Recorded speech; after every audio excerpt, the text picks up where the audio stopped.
4 kun oldin murojaat qilgandilar Qobil aka. Oyoqlarida muntazam og'rig'i bor edi va o'tirganda to'lig'icha o'tira olmasdilar, namozda ham boshqada.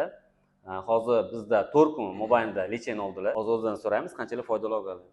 Xudoga shukur ancha og'riqlar yo'qolib qoldi. Bu ancha oldin o'sha futbolda olingan travma edi.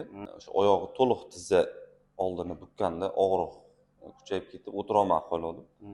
Mana shu ikkinchi kun shu lecheni olganimda ikkinchi kun qo'lni o'tirish boshladingiz a? Ha, ikkinchi kundan keyin o'zi xotirjam o'tiradigan holatga keldi. Bugun mana 4-kun lecheni Bugun 4-kunda og'riq 100% oladigan bo'lsa, necha foiz qoldi? Umuman 5 pashti yo'q desa ham bo'ladi. Shu oz-moz endi hozirgi holatda yo'q.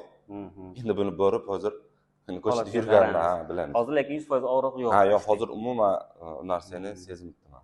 Bizni sentrga bemalol murojaat qilasizlar.